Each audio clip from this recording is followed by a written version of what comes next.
memasuki fase selanjutnya, yaitu penyajian materi. Saya memberikan kesempatan pada kelompok saya untuk menyampaikan hasil diskusi kami. Baik, yang pertama kami memilih sistem cerdas, yaitu cek emosi, regulasi, depresi, ansietas, dan stres. Itu merupakan website untuk deteksi di kesehatan mental yang menggunakan instrumen GAS-1.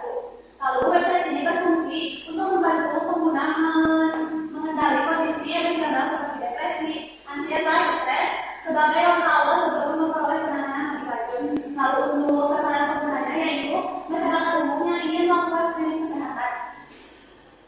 Lalu selanjutnya itu ada 10 prinsip heuristik.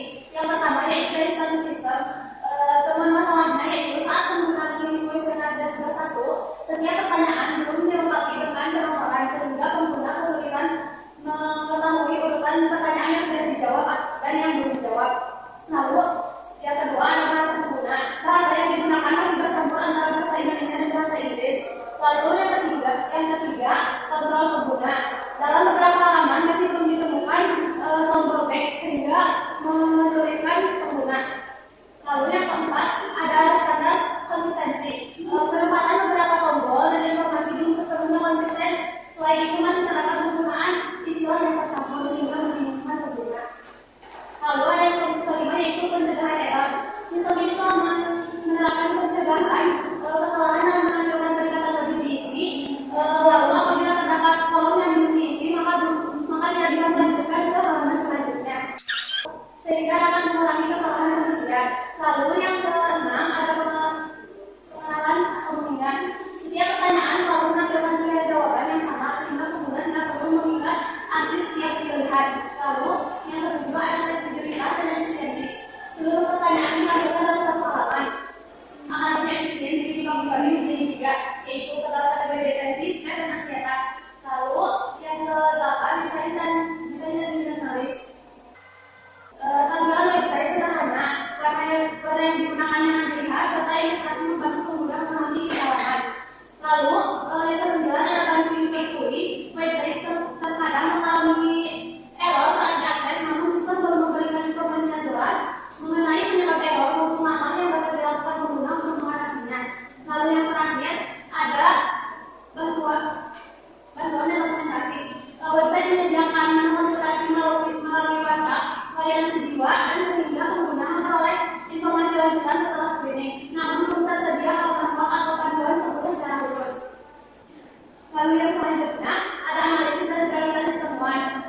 Pada prioritas temuan ini kami memilih 4 masalah utama. Yang pertama dari prinsip heuristik bertuliskan pulih dengan seperti 3, frekuensinya sering dan prioritasnya tinggi. Lalu yang kedua ada satu sistem dengan security 3, frekuensinya sering dan prioritasnya tinggi. Lalu yang ketiga dari kontrol pengguna dengan security 3, frekuensi sering dan prioritasnya tinggi. Lalu yang terakhir ada dari bahasa pengguna dengan security 3, frekuensinya sering dan prioritasnya tinggi. Sedang. Selanjutnya ada perencanaan ulang atau redesign. Masalah prioritasnya yaitu website terkadang mengalami error saat diakses, namun sistem belum memberikan informasi yang jelas mengenai penyebab error maupun langkah yang dapat dilakukan pengguna untuk mengatasinya. Solusinya mendesain ulang halaman error dengan menambahkan pesan yang informatif, penyebab gangguan secara singkat, serta tombol coba lagi dan kembali ke menu utama. Untuk prinsip heuristik yang diperbaiki yaitu bantu user pulih untuk wireframe dan desainnya terlampir. Lalu yang kedua, saat pengguna mengisi kuesioner DAS-1, setiap pertanyaan belum memiliki penomoran sehingga pengguna kesulitan mengetahui urutan pertanyaan yang sedang dijawab dan yang belum diisi. Lalu solusinya menambahkan penomoran pada setiap pertanyaan mulai dari 1 sampai 21 agar pengguna tidak kebingungan.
sistem informasi kesehatan berbasis digital, yaitu rekam medis elektronik yang terintegrasi dengan CMS di rumah sakit, elektronik medical record yang terhubung dengan hospital dan lingkungan sistem, serta satu sehat platform sebagai platform nasional. Lalu ada pengelolaan data dan integrasi satu sehat, menjelaskan bahwa satu sehat mengintegrasikan data antara aplikasi dan masyarakat sehingga pasien tidak perlu mengisi ulang melalui pihak berbeda fasilitas pelayanan kesehatan. Lalu atas metode SIP-nya, implementasi RMIDU telah terhubung dengan CMS dalam dari BPJS mengintegrasi dulu sehingga mempengaruhi proses lain. Lalu tantangannya yang pertama ada ketidakpahaman rekam medis, kesalahan coding, integrasi sistem yang belum optimal, tidak kualitas kesiapan infrastruktur, kompetensi SDM, dan serta keamanan data. Lalu yang kedua keamanan data dan privasi data.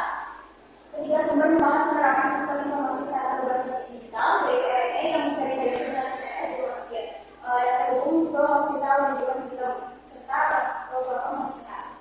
Untuk rekomendasi puskesmas, yang pertama aspek privasi karena belum fokus pada keamanan sistemnya.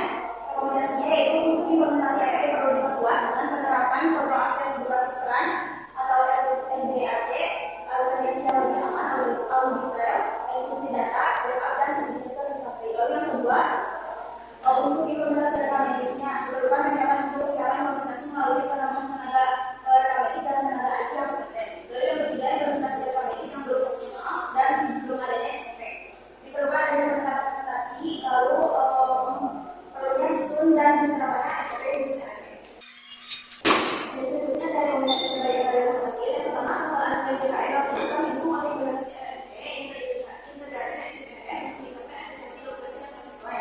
Rekomendasi perbaikan yang diusulkan yaitu meningkatkan kompetensi pengguna melalui pelatihan dan pendampingan berkala, memperkuat infrastruktur serta integrasi sistem RNA dengan sistem pendukung lainnya, dan menyusun dan memastikan penerapan SOP secara konsisten. Yang kedua, ada integrasi PNS telah diterapkan untuk mendukung digitalisasi pelayanan kesehatan, namun implementasinya masih belum optimal. Rekomendasi perbaikan yang disepakatkan yaitu perlu dilakukan standarisasi dan peningkatan interoperabilitas sistem sesuai standar yang berlaku. Yang ketiga, ada platform satu sehat dikembangkan untuk mendukung transformasi digital layanan kesehatan melalui integrasi data antar fasilitas kesehatan dan implementasi RNA. Rekomendasi yang terbaik dari komunikasi yang diusulkan yaitu perlu dilakukan percepatan integrasi seluruh fasilitas layanan kesehatan dan penyedia RNA ke dalam pusat platform melalui peningkatan sosialisasi, pendampingan teknis dan dukungan implementasi. Berikut analisis studi kasus dan efektivitas komunitas dan di data tersumber yang kami gunakan adalah 4 sumber termasuk. Selanjutnya, aspek analisis sistem komunitas, sistem informasi kesehatan komunitas dan ENCOL. Aspek analisis yang pertama, platform dan fungsi utamanya, temuan dan sintesis yang kami ambil yaitu dalam jurnal yang telah ditelaah, tidak ditemukan platform DHIS 2 maupun OpenMRS. Platform yang ditemukan dalam literatur yang ditelaah hanya berupa website, posyandu dan aplikasi berbasis ponsel. Kode sumber yang kami gunakan yaitu sumber pertama dan sumber kedua. Untuk aspek analisis yang kedua ada contoh penerapan ENCOL atau SPK posyandu di Indonesia. Temuan sintetis yang kami ambil yaitu penerapan ENCOL berupa aplikasi smartphone untuk manajemen diri pasien diabetes mellitus seperti MyCareView yang digunakan untuk mencatat kadar gula, diet, aktivitas fisik, penggunaan obat, memberikan edukasi, serta menunggu pemantauan pasien oleh tenaga kesehatan. Kode sumber yang kami gunakan sumber kedua. Yang ketiga, ada manfaat surveillance atau kesehatan masyarakat berbasis komunitas. Temuan yang kami ambil yaitu sebuah jurnal membahas mengenai manfaat bahwa sistem digital meningkatkan kualitas dalam pengelolaan data kesehatan. Kode sumber yang kami ambil yaitu sumber pertama dan sumber kedua. Yang keempat, ada tantangan implementasi dan praktik terbaik. Berdasarkan temuan sintetis, jurnal yang ditelaah tentang implementasi digitalisasi di sektor kesehatan masih menghadapi beberapa kendala, yaitu pemanfaatan big data yang belum optimal sebagai dasar perumusan kebijakan, perlunya mendapat pasien keamanan data, serta masih digunakannya sistem pencatatan manual yang menghambat pengelolaan data pelayanan kesehatan. Kode yang kami ambil yaitu sumber pertama dan sumber kedua. Baik, selanjutnya kami membahas analisis demo pada web ISU. Fitur yang kami angkat ada yang pertama adalah dashboard. Dashboard memiliki tampilan yang terstruktur dengan penyajian informasi dalam bentuk grafik kita dan pattern informasi sehingga memudahkan